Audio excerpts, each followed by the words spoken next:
Welcome to Bubble Trouble, conversations between the economist and author Will Page and myself, independent analyst Richard Kramer, where we lay out some inconvenient truths about how financial markets really work.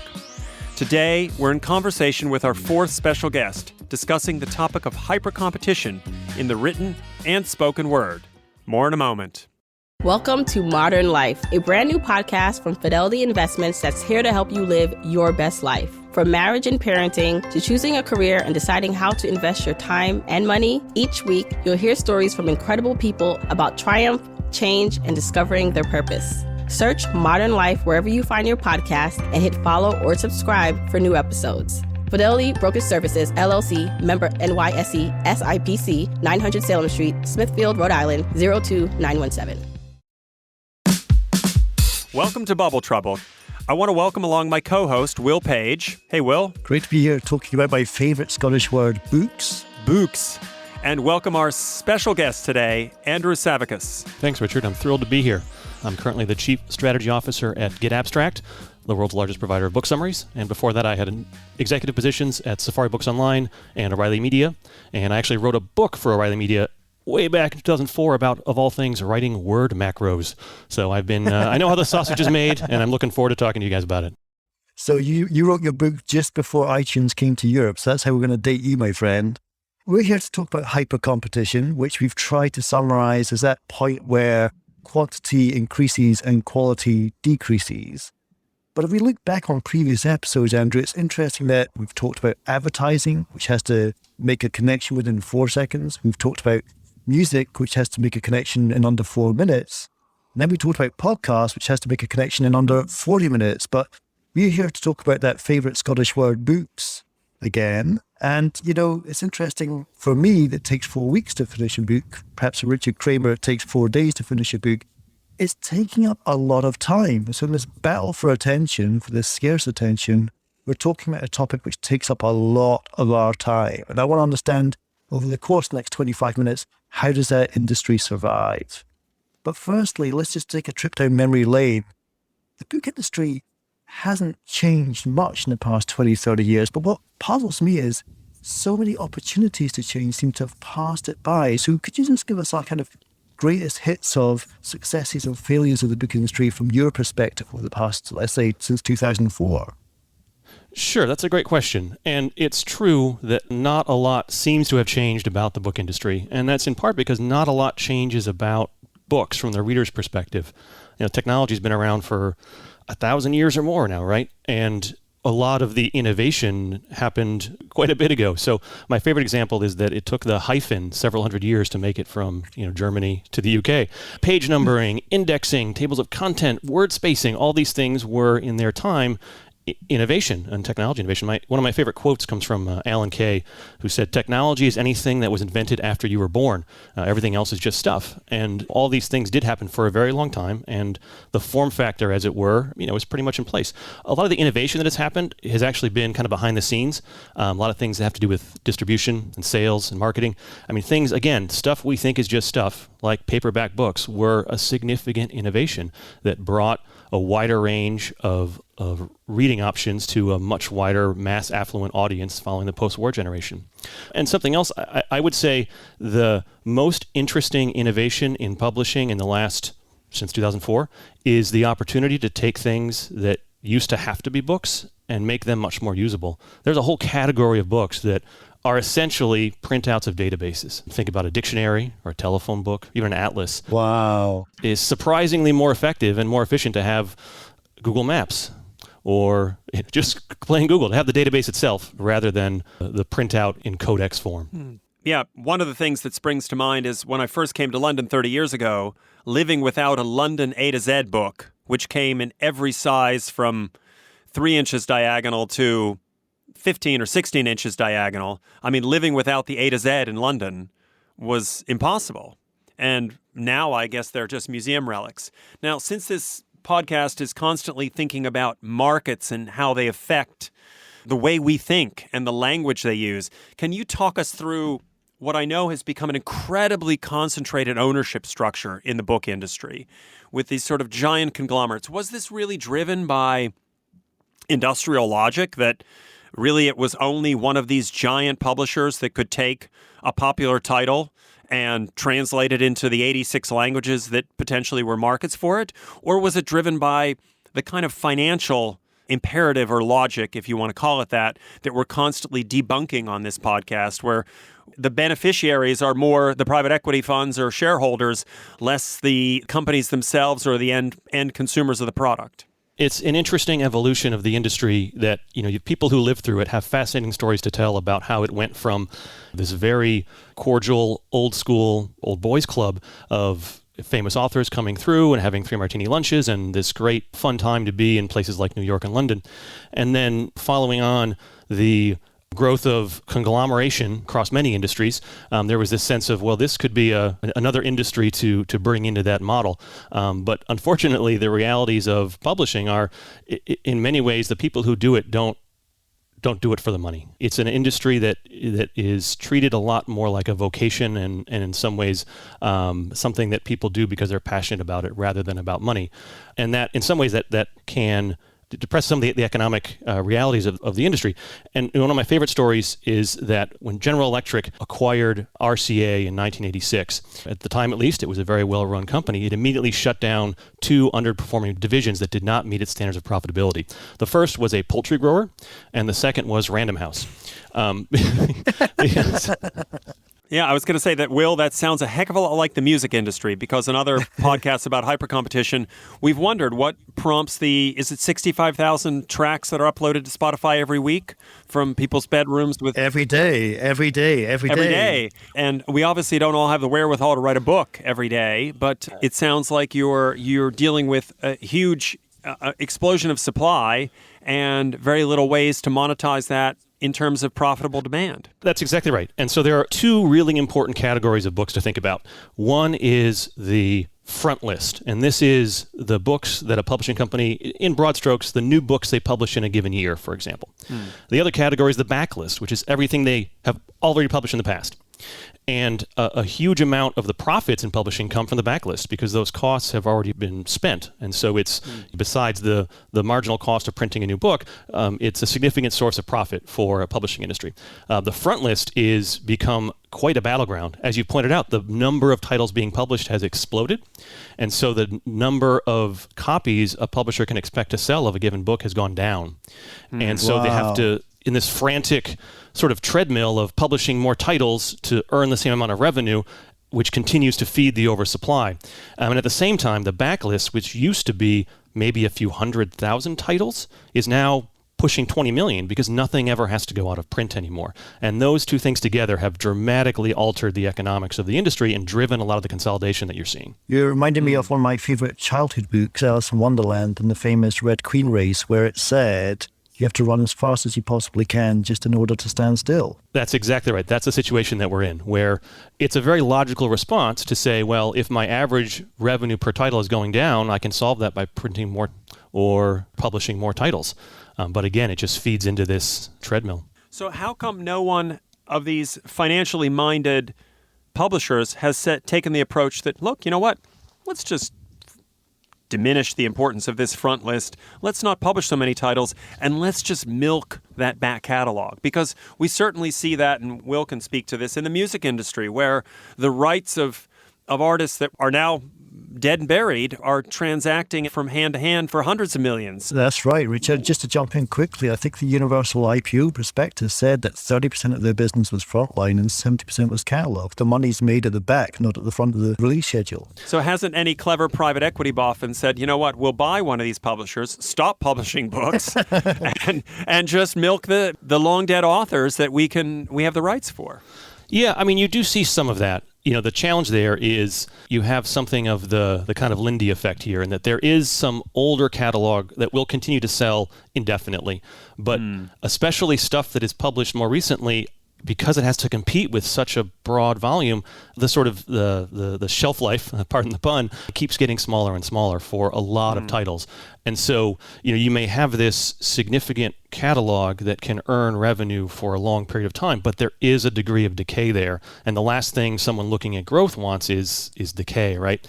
That said, there has been some interesting models developed. So I'm thinking of Open Road Media, for example, which, got into the business of going through backlists and finding popular titles that were not currently licensed for ebooks and acquiring the licenses from the author's estate and publishing new editions of those, and has created a quite nice business around that. So you see some of that innovation, but a lot of it is, to your point, you've got this valuable asset, but it does have a decay function to it, and that's something that a lot of those growth-minded people are going to shy away from.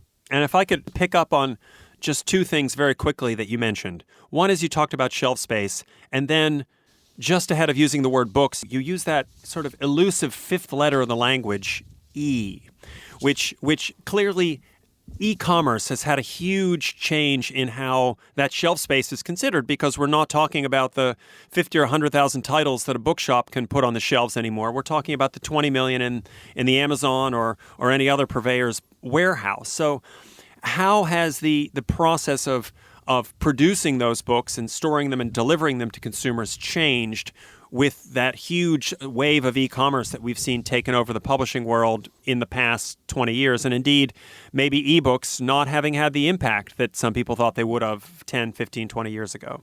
Sure, Richard. I'm going to separate your two E's there. There's the e-commerce side, and the story there is, I think, the one that everyone talks about and knows about in the publishing industry, and that's Amazon. It's always been an industry where there was very little connection between a publishing company and the end reader. Publishing has long been a B2B business where you had sales reps calling on accounts and selling books to retailers. And at one point, it was a lot of independence, and then over time, you had the chains.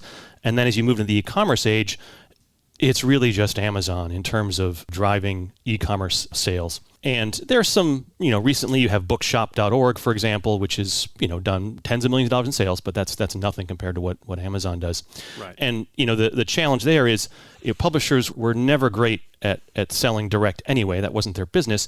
And no one else figured out how to successfully compete with Amazon at a large scale. I'd like to think that one of my prior employers, O'Reilly Media, we had a great direct business there, but that was in something of a niche within the industry.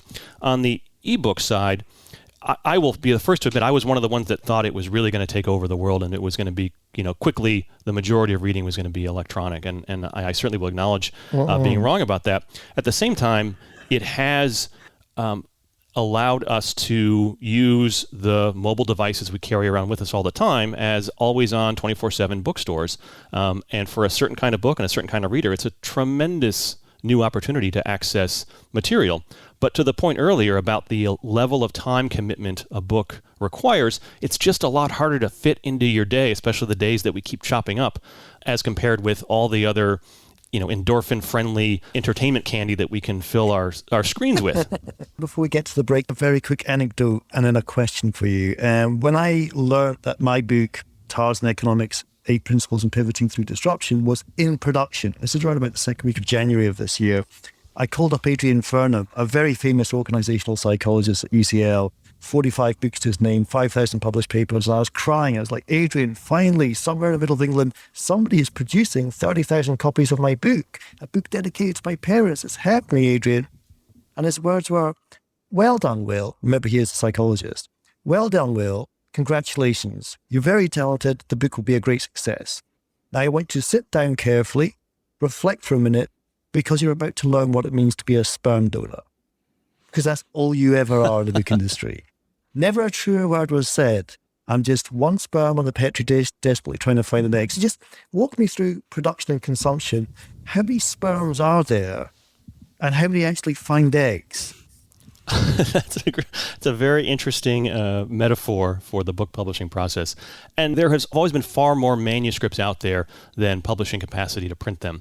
What's different now is 50 years ago, there were only a few people who could afford the capital required or just the cost required to finance a print run. We're in a different age now. You've got platforms like Wattpad out there, places where people can can publish book-length material and get a lot of feedback.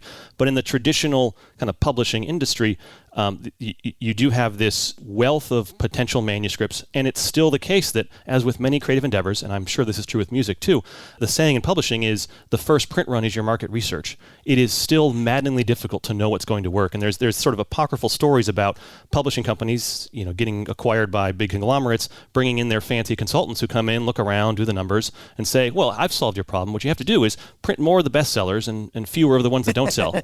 Yeah. It reminds me of Guy Hands when he bought EMI. He said, record labels sign 10x and hope that one's going to be a hit. I want to turn that ratio between 1 out of 2. I said to him, well, perhaps you should just go to the casino and put your chips on red then. Right. We need to wrap up our first half, and we've gone from 3 martini lunches to sperm donorship and everything in between. The one, obviously, apocryphal story on that front is obviously Bloomsbury, where, they had no idea when they published this first kind of strange, typical Joseph Campbell hero's journey book called Harry Potter, that they would have a global phenomenon on their hands that would turn one author on the planet, I don't know how many others there are, but I don't think there are very many, into a billionaire, and totally transform the nature of small-scale publishing. And that was clearly a roll of the dice that they didn't even remotely anticipate and was beyond their wildest dreams. I'd like to come back in the second half, get Will going on this notion of how you sort out hyper-competition, and then maybe we can ask Andrew for some of the smoke signals, the kind of things that when you hear a publishing industry executive say them to you, you just roll your eyes and wince, the kind of things that you really want to watch out for as knowing that the sector has succumbed to bubble trouble as opposed to kept its feet on the ground. But it sounds like with a million books published every year around you, it's hard to find out where that ground is. So back in a moment with the second half of Bubble Trouble.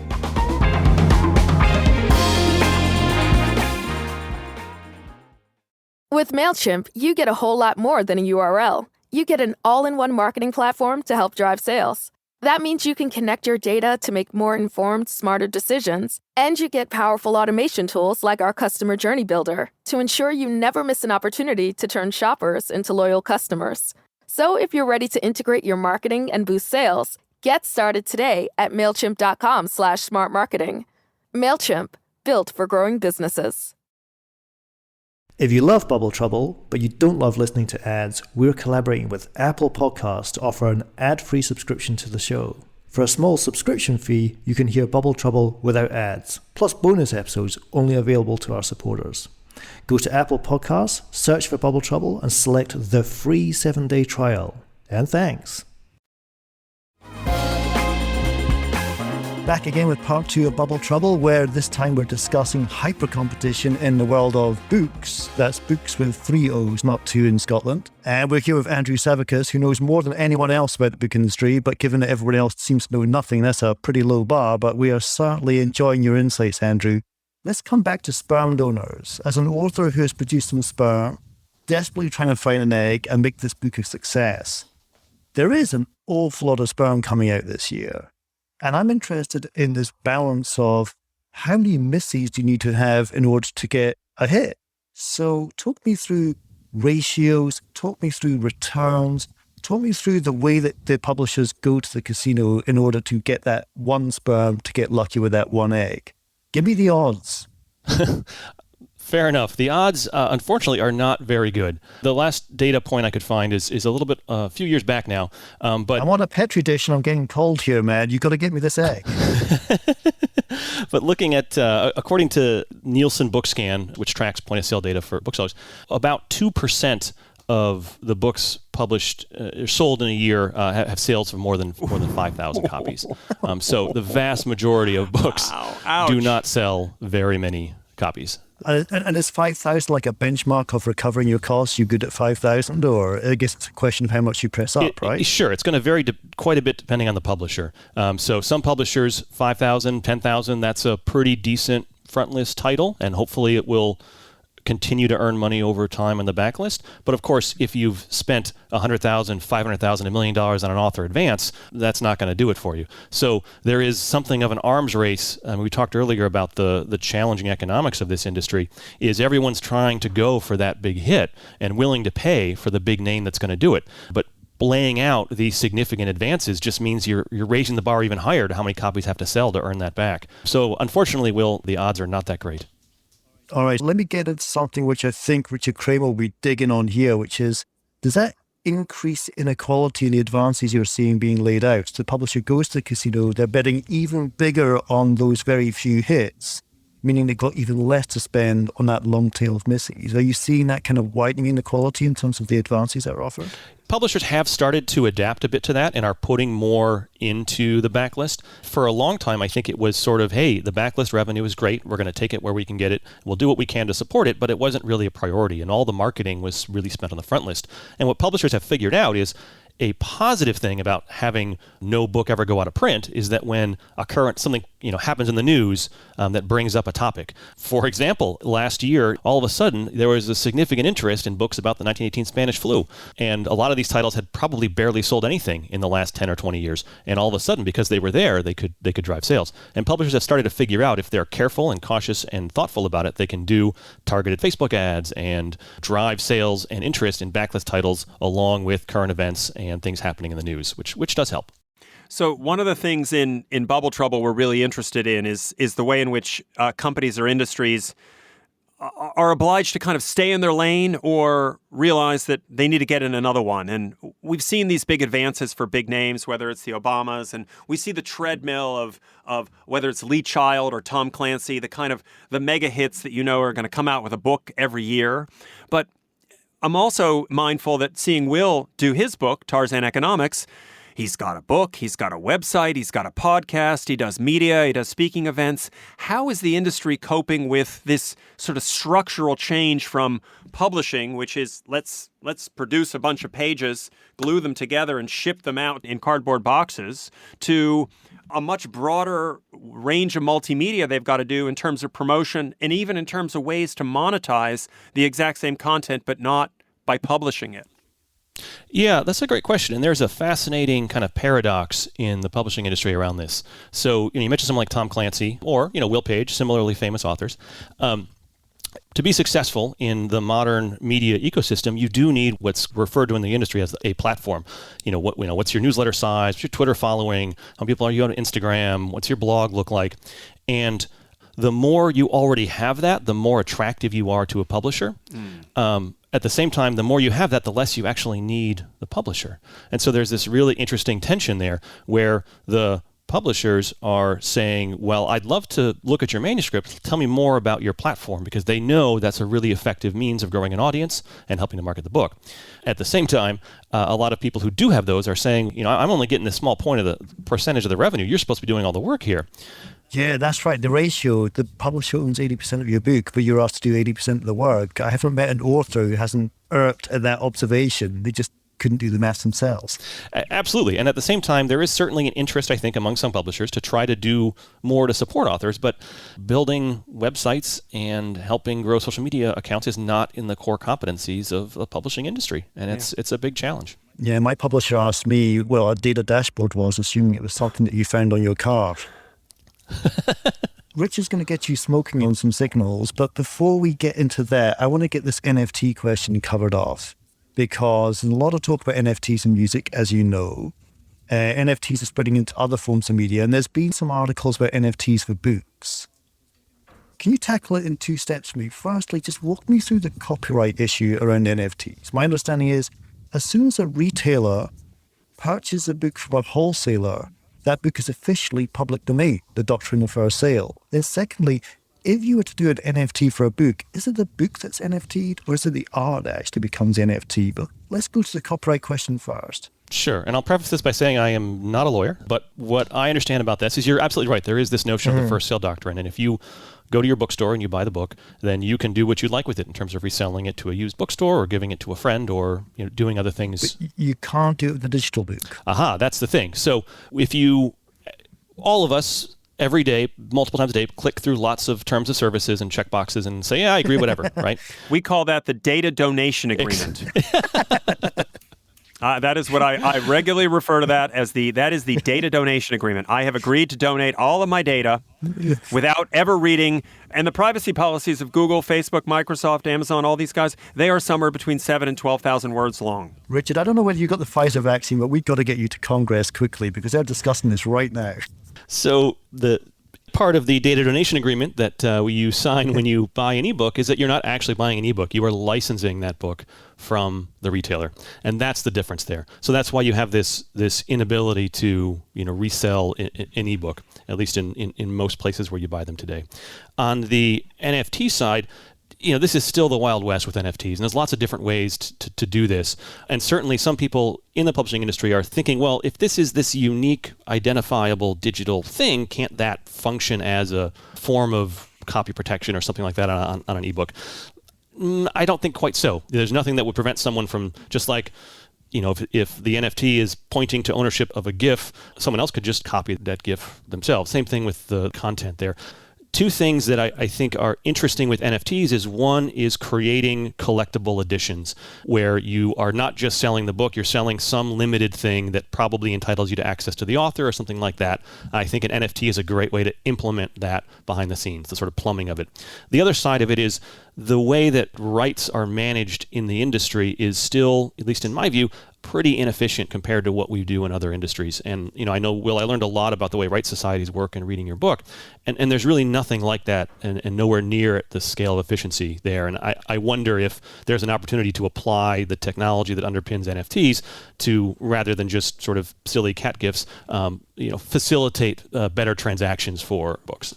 Just a quick one, and I'll hand you over to Richard to get you smoking, but there is still no efficient way to license lyrics in books, which is why you never see lyrics in books. Lyrics should be all over books. Books are personal. Lyrics are personal. But you cannot get a license for lyrics in books. Richard, let's get smoking. Yeah, so what we try to do on Bubble Trouble is give everyday people the tools to understand when there's bubbles forming and there could be trouble, looking at the language of the markets. And certainly in industry after industry, there have to be those couple of things that you hear top management say. One of my favorite examples is, when managements use the word strong. We had another strong set of titles this quarter. Well, what does that mean? They were weightlifting books. Who knows? Or they just were very heavy books because we did them all in hardback with laminated pages. Richard, I've got a better one. In music, when you have to give feedback on an album you never listened to, you simply describe it as being too angular. Hey, Andrew, that record you released, it was a little too angular. Make it less angular, you got a hit. In books, I've seen this expression used time and time again, Andrew, and you're going to wince when I say this. Let's say Richard's published a new book and I've not bothered to read it by being asked to review it. You say, Richard marshals his material incredibly well. Richard's really good at marshalling his... What the F-U-C-K is marshalling material. There you go. Get those commas standing in line. So can you help us understand a couple of smoke signals, things that when you hear publishing execs say, they just make you cringe and you realize these guys have gone off the reservation and lost the plot? Sure thing. Well, one thing I hear a lot, and I maybe wouldn't put it as strongly as you do, but I hear a lot of publishers say we need to grow our direct-to-consumer strategy. They all know it's not great to have most of their sales controlled by one retailer. Say, well, if we sell them ourselves, we can make more money and diversify our sales channel. And the challenge there is for companies that have very little experience building a direct-to-consumer channel. A lot of times the approach is to put the book for sale on their website and try to get people to come and buy it. And, a couple things there. One is 9 times out of 10, the metadata they're presenting on the catalog page for the book is identical to the metadata on the catalog page for every other retailer of that book. So now you're competing for audience with the same, essentially, content. Let me step in. And the analogy to me there is music streaming services, which if you choose a music streaming service based on what you listened to when you were in high school, right? Then every single one of the streaming services is going to have Fleetwood Mac or Elton John or whatever your favorite high school band was. And if they don't have them, you won't subscribe. But it's just table stakes. And from what you're saying is, if I want to buy a new hardback fiction book, there's going directly to the publisher is no different than going to any of the other dozens of outlets they'll be offering them, and they're ending up alienating their retail partners by trying to do an end run around them. That's exactly right. If what they're selling is the same thing you can buy somewhere else at a lower price, that's a pretty uphill battle, especially if your approach is often customer acquisition, where you're fighting for the same Facebook ads and the same AdWords. So I think the way to address that is, how do you sell something? How do you offer something that someone can't get somewhere else? And that's one of the biggest challenges for publishers who are trying to build a direct business, is to have something that's more than just the same book someone can get somewhere else. Right. And what's another smoke signal? Something else that when a publishing exec says that, you say, well, we know that's not going to work. I think one of the things I hear a lot in conversation about any number of different potential initiatives is, well, we can't do X, whatever X is, because it's going to cannibalize our print sales. And legitimate perspective, at the same time, there is so much evidence now that all of these other things that you can do, be they ebooks, be they different editions, be they summaries, which is something I do in my every day, these things are additive and complementary rather than substitutive. And that's something that continues to pervade the industry, and I really wish we could move beyond that. Yeah, just to jump in on that real quick, that you look at streaming, and now in the UK, vinyl is more than £1 in every 10 getting into record labels every month now, worth more than CDs, cassettes, and downloads put together, the 3 formats which followed it. And it's the people who pay for streaming who are also paying for vinyl. No executive would have ever predicted that, but now you're making a ton of money by exploiting it. Popular is popular wherever it is popular. And on your point about cannibalization, I just think it's fascinating to think about the position of Audible. They're in a very, very clever position, because they're one of the few who can balance podcasts, which are one means to an end. That is, Richard Kramer's got some fantastic ideas. I want them in my head. I could listen to a podcast, I could read his book. Audiobooks, and then you've got the data on hardback and paperback and Kindle copies as well. But Audible's in a position to work out how podcasts and books can grow each other's gardens. And I think that's quite unique for that company, given everyone else is shooting blind on this topic. And maybe as a last point to wrap up, and a question for you, Andrew, is so are we in a bubble with publishing, with all of these titles coming through every year, with this avalanche of potential, but a Hunger Games scenario for the very few authors that are able to turn it into a living and much more than a paid promotion channel to have your name in print? I think yes, we are in a bubble, but I'll caveat that by saying, like many other examples, publishing moves more slowly than a lot of other industries. And you could make the case that publishing has actually been in this surplus of supply for a long time. In fact, a lot longer than music, a lot longer than movies or TV, which are just now catching up. And so I think what you have is the publishing industry is still in that same situation, and it's getting worse every year. But in fact, I think the bubble's going to pop in the other industries first, because the publishing metabolism is just so slow. Well, yeah, we started donating sperm, we finished donating data, but honestly, Andrew, it's been the best podcast of them all so far. Fascinating to learn about the origins of Bubble Trouble. You've been at it, supplying more than demanded, more than anyone else, for longer than anyone else. So this has been an absolute joy listening to you speak. Hopefully we can get you back on Bubble Trouble again in the future. Thank you so much. My pleasure. I'd love to. Thanks, Will. Thanks, Richard.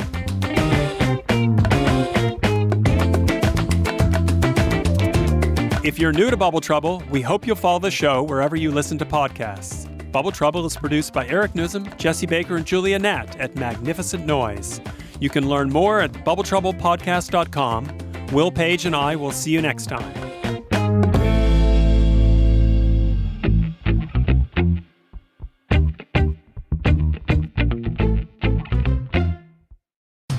University of Maryland Global Campus was established to bring a respected state university education to working adults at home and abroad. 70 years ago, we sent professors overseas to educate service members and their families on military installations and on the front lines. Today, we're online because that's where working adults need us, that's where you need us. We'll support your commitment to being a successful student with services that fit your lifestyle, and we offer more than 90 programs and specializations for where you are and where you want to be. University of Maryland University College is now University of Maryland Global Campus. We go the distance because times have changed, but what we're made for hasn't.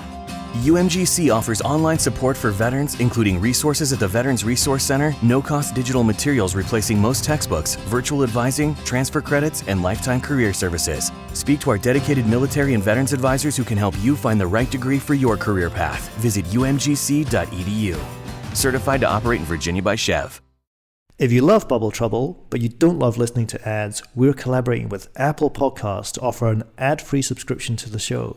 For a small subscription fee, you can hear Bubble Trouble without ads, plus bonus episodes only available to our supporters. Go to Apple Podcasts, search for Bubble Trouble, and select the free 7-day trial. And thanks.